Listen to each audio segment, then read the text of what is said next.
Today I'm going to show you lots of different techniques to use with your watercolor paint. What these do is create different textures and different ways that they lay on the paper so you can get different looking things on top of your watercolor paper. So I've grabbed two of these small sheets of the watercolor paper, which I'm going to cut to do our different techniques. Your watercolor paint, I actually have 2 cups of water. This one is to wash my brush out with, and this one is to keep clean to mix with my paints as I'm working with that. Obviously I need my brush. And then I've also grabbed a couple of other things that I am going to need along the way. So my pencil, just to write things down, an old toothbrush. I will show you how we are going to use this in a little bit. Some masking tape. I also have off to the side some Kleenex or tissue, and then some paper towels that we can work with. This one's set up over here. So I'm going to start by, and a pair of scissors. Going to start by taking my 2 pieces of paper and I'm going to cut them into 6 sections. So I'm simply just going to cut across and then divide that into 3.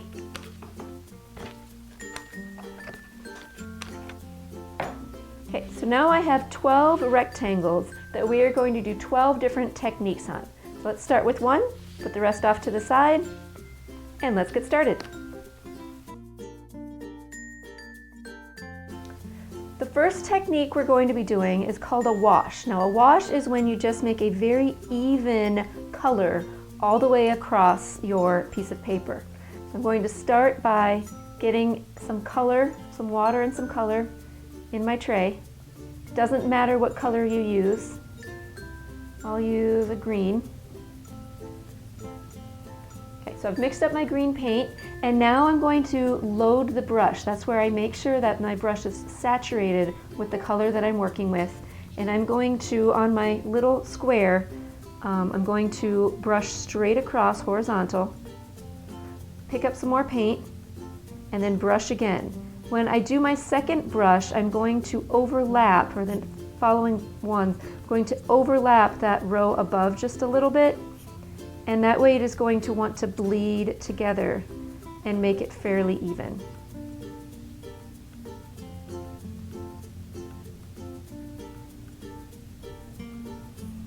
So there is a basic wash.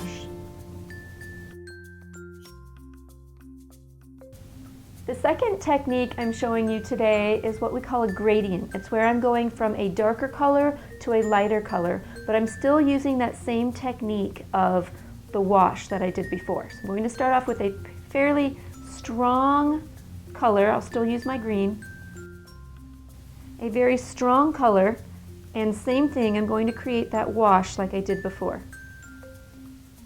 But this time,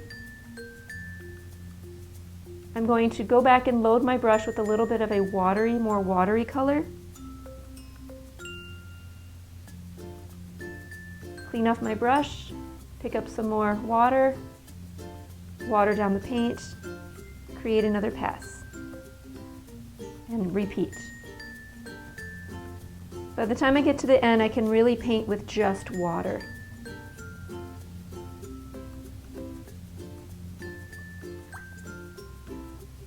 What this will do when it dries, you can start to see it, is I have more pure color towards the top, and it thins out as it goes to the bottom. Now I have a little bit of this pooling right here because my paper curled a little bit. In order to get rid of that, I'm just going to simply dry off my brush. This is what we call a thirsty brush. So it's a fairly dry brush, and then I can go back and I can soak up some of that extra paint that I didn't want on there. Dry it off again.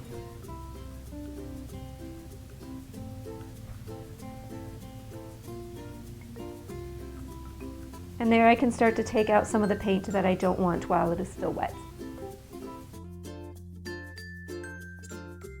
The next technique I'm showing you is what's called wet into wet. What this means is I'm going to get my piece of paper wet, 100% wet, and then I am going to paint some color on top of it. So using my clean water, simply just brush the entire surface with water, get it pretty wet so it's really shiny and really wet. And then I pick a color. I'll pick one that's pretty bright that you can see. Let's go with Flyer Purple. Now I just take this paint And as I paint, you'll notice that it starts to spread out and it's going to create some really cool effects.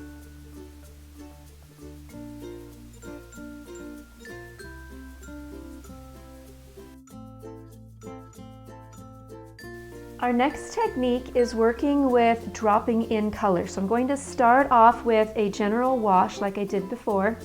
I'll just cover the entire thing, make sure it's fairly even, pretty wet, and that the entire surface is covered with your main color that you want. And then similar to the wet in wet, I am just going to drop in another color. So I have my green background while it is still wet. Clean off my brush for my new color. Pick up my purple. And then when I drop it in, same thing, it is going to spread out like it did in the wet and wet. But therefore I'm now just putting two different colors together so that they can overlap. I can even add another color. I'll add some blue, pretty strong blue.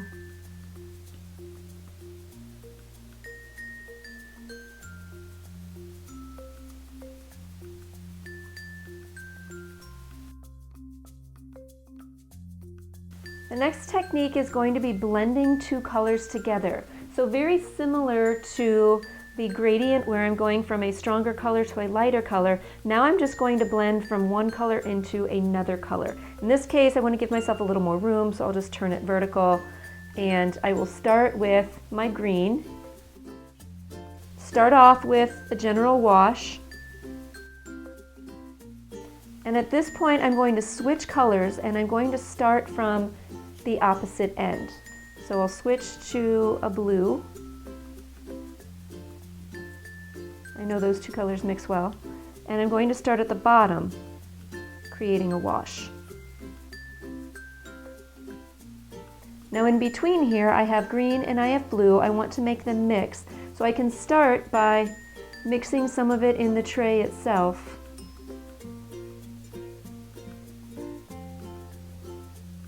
And then go ahead and painting those on.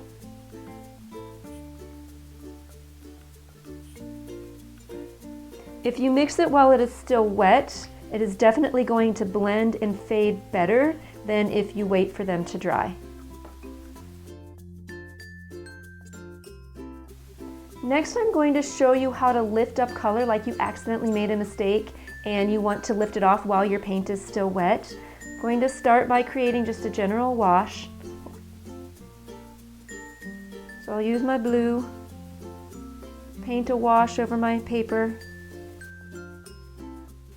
And I've already shown you one way to do a wash, and that is by using that thirsty brush or that dry brush.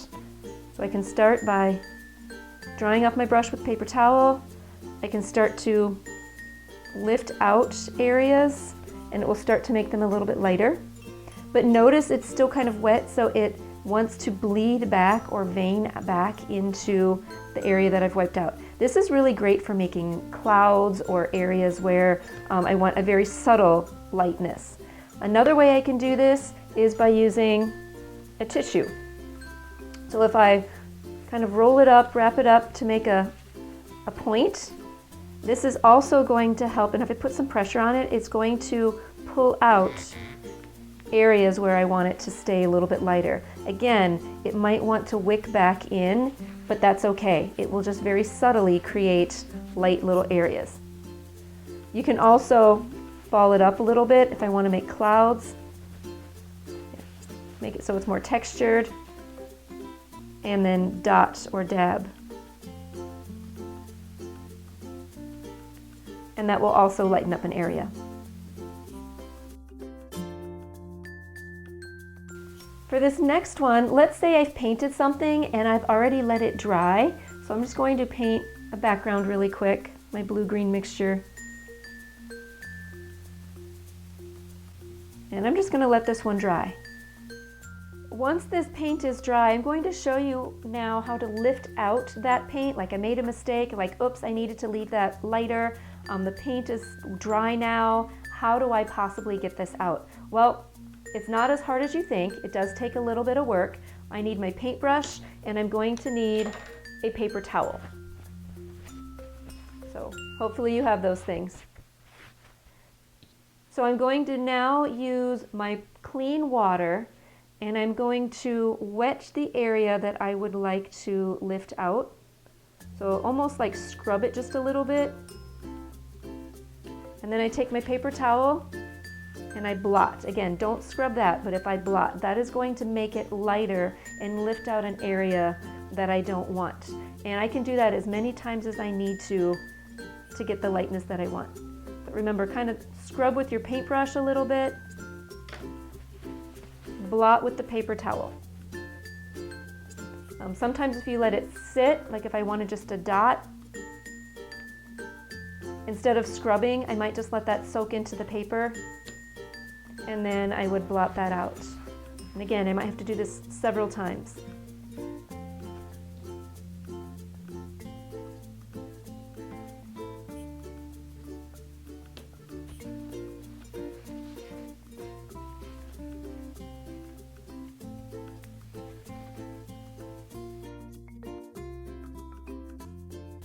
For the dry brush technique, I really am trying to paint with my brush as dry as possible, but there's still paint in it. So I'm going to start by mixing up a color. This time I'll do red. Make it pretty strong so you'll be able to see it better. Okay, so I have my red mixed up and I have my brush loaded with a bunch of red paint, but I'm going to wipe it on my paper towel, get a lot of paint off, so there's still some paint left even though I can't see it. And with this dry brush technique, if I paint very, very lightly, you'll be able to start to see the texture of the paper that I'm working with. This is really good for creating things like textured floors, wood, anything that has more of a texture to it. This dry brush technique is really helpful. Glazing is our next method, and when we do glazing, again, I'm going to create a color, and I'm just going to do a really quick swipe with my color, and then let this dry, because I'm going to come back and show you what happens when you paint over a color. I'm just making a quick stripe on my piece of paper. Don't fill in the whole thing, just create a quick stripe and then let that dry. Now when this first layer, this stripe is dry, glazing is really about layering and overlapping, just like you did with your monochromatic painting. You kept putting in a layer after it was dry and it would get darker. And that's the idea of glazing. So if I go back with my same orange color and I paint over it, I'll just paint a stripe going the opposite direction. You are going to notice when that dries that where it overlaps, it should be a little bit darker. You can also do that with a new color. Say I wanted to add red, a little bit lighter red. It's also going to create the illusion of mixing colors. So you can see that I have red, I have orange, and then I have the red and the orange mix. So you can mix it in your tray if you want. Sometimes you'll want to mix it directly on the paper to get that effect as well. Water splatter or blooms are another really nice technique to create some really cool effects. I've also seen people do this with salt. If you take salt and you sprinkle it on when the paint is still a little bit wet, it will create little circles and little textures. You can also do the same thing with a toothbrush or even with just water on your brush. So I'll start with a typical wash. Let's do our blue, let's do a blue-violet this time. And I'm just creating a nice wash over my paper.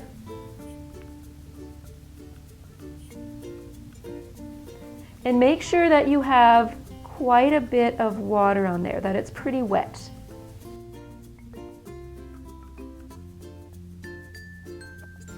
So to create the water splatter, I'm just going to take some clean water, a couple of ways I can do this.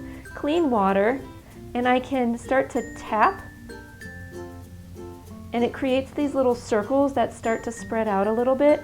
because the water is going to push it away from the paint and help to make it spread. You can also do this a little bit more precisely with a toothbrush. I'm going to just get my toothbrush wet and I can sprinkle.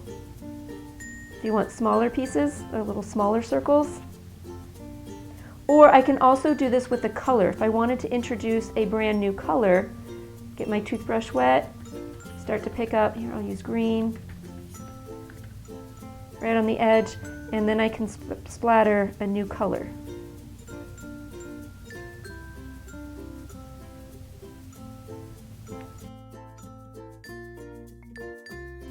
Another technique I can use for painting is not even using my paintbrush at all. If I want to create more of a texture, kind of like the dry brush, I can use my paintbrush to mix up the color, but then I can use some alternative things to paint with. And one of them is a kitchen sponge. Now this one happens to be a scrubby sponge. You can also just get a really porous one that has lots and lots of holes in it, would be a good thing. And if I fold it up, because this has a good texture to it, and I dip it into my paint, I'll use the red again, get a little bit on the sponge. Now I'm not going to smash it into the paper, it's really about touching lightly, and it creates lots of different textures and dots. I can change the color I'm working with if I want to overlap.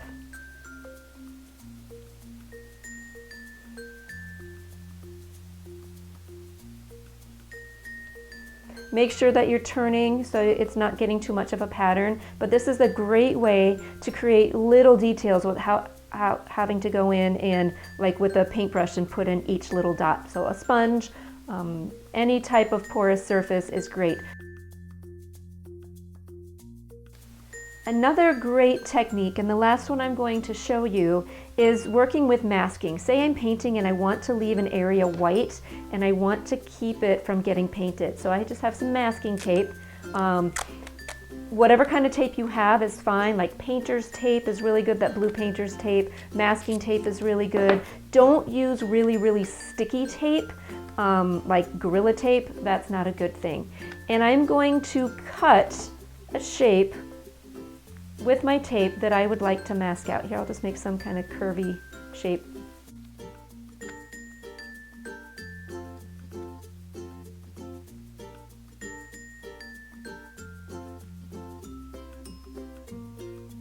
That's extra tape. So I just have this curvy little shape, and I've put it down on my paper. Don't like really burnish it in or push it in too hard, but you want it to stick enough so that the paint, when we paint, isn't going to soak underneath. So now I just pick the color that I want to work with. I'll use my orange again. And I just paint around it.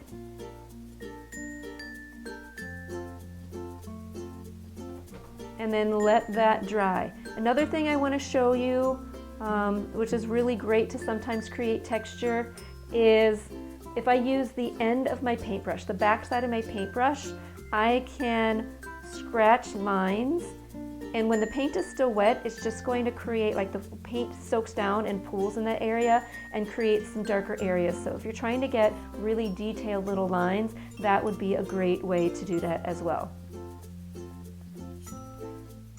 And now that I've let this masking area dry, you can see how dark these lines are that I scratched in. But here comes the magic. When I peel off this tape, the area where I had the tape stays nice and white. So if there's a section that you need to keep clean and you need to keep white, that is one way to do that. The last really cool trick I want to show you, you don't have another piece of paper for this, so I'm just using the back of my wash just to show you, is how to get color precisely where you want it. If I have a really nice design and I want to get it in a very specific area, what I can do is just initially paint my shape or paint my area with the water. So I just have that water there, and then I can go back and drop in, kind of like the wet and wet. I can start to drop in my color. And the nice thing is it will only go where the water is. It's not going to go outside of that. So it's kind of like that wet and wet, but with a very specific shape. And then that way, if I need to, I can kind of pick it up and move that color around. But like I said, it's not going to go outside of where that water is. So that might be a little bit helpful when you're trying to get little precise areas. Now what I will want you to do is to take your different techniques that you used and put them in your sketchbook. So you can glue them in, tape them in, whatever the case may be, but I also want you to label what they were. So this one was the wash, and then we had the gradient.